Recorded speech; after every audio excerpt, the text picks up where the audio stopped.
going to be very confidential. You can't get better than that.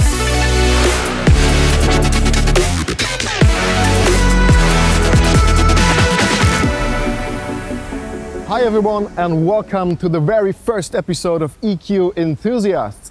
My name is Dennis. Usually I'm working in the communications department of Daimler, but in this format I take you behind the scenes of Mercedes EQ. I show you the latest innovations and the most fascinating products, plus the people behind them. And that's why we're here in Sindelfingen at the Mercedes-Benz Design Center. We're going to meet a very special person. He once designed the Mercedes Vision AMG Gran Turismo. Now he's a team leader in exterior design and significantly involved in the look of the whole EQ family. I promise you up front, guys, it's gonna be a lot of fun for you to watch. Hope that sounds good, and if so, let's go!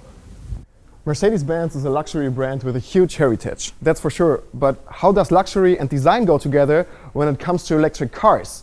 That's what we'll find out today, and as you can see, it's gonna be very confidential.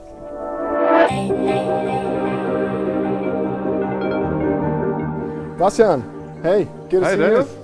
How you doing? Great to have you here at the Mercedes-Benz Design Center in Sindelfingen. Thanks so much. What we're going to do today, what have you prepared for us? I'm very happy to show you today some insights about the Mercedes design and give you a closer look in the future of Mercedes-Benz EQ. Yeah, sounds great. So, You could follow me, but before that, I have to tell you that everything in there is highly confidential, so you have to turn your camera off and then we can follow. Okay guys, you heard it. I have to turn off the camera at this point. Okay guys, I'm allowed to turn on the camera again. Look at this beauty.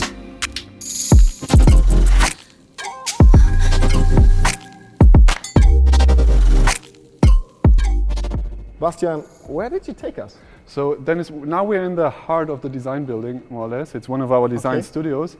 And what you can see here is the Vision EQS, one of our latest show cars. Nice one. Show me some of your projects. I'm really curious. One of a project that I think that was really a childhood dream when PlayStation approached us. Yeah, actually. I want to talk about this one. And I've seen it.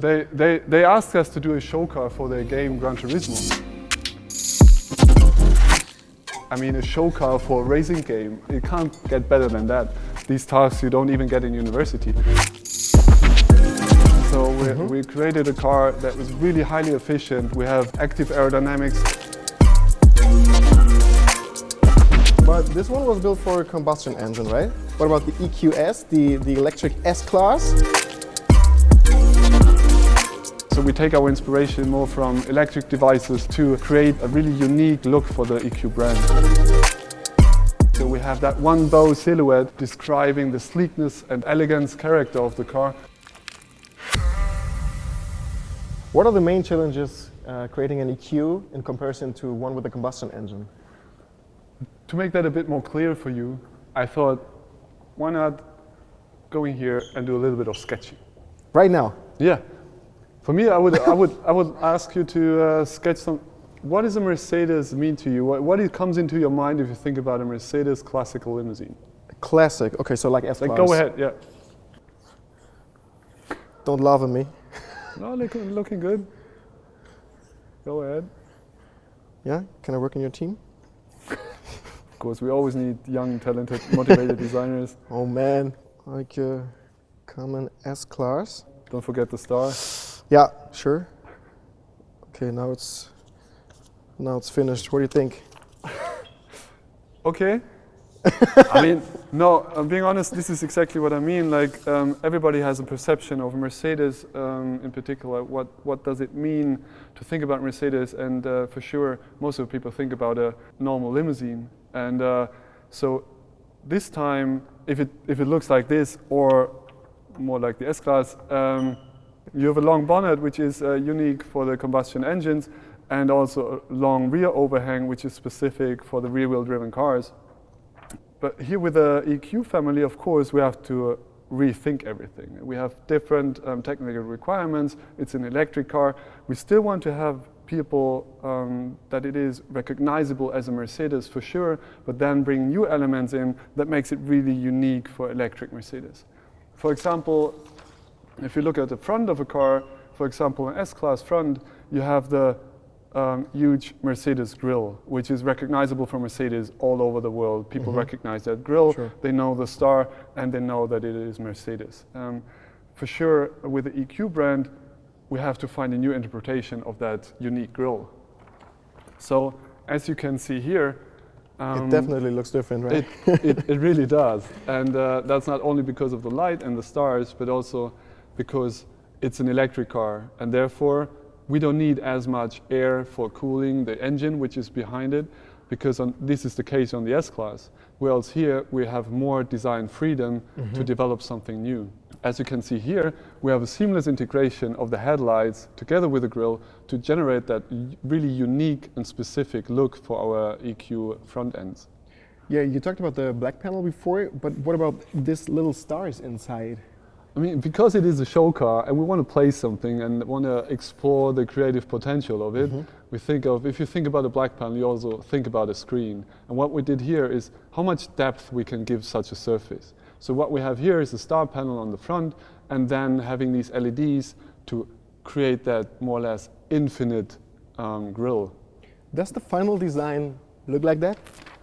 Not exactly, but I can't tell you right now. Some kind of. Okay. What else can you show me? So if you look at the side of the car, then you're also going to realize that it's different to The hood not is only to your sketch. pretty small though. Yeah, the hood is smaller, right. As I said, on the S-Class, you have a long bonnet because there's the engine behind.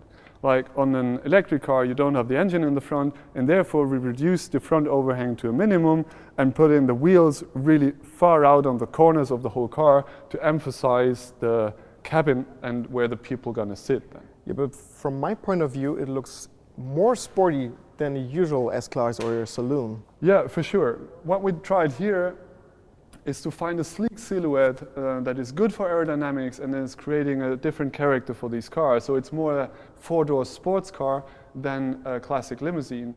And if you come towards the back, you can see how nicely the cabin is tapering.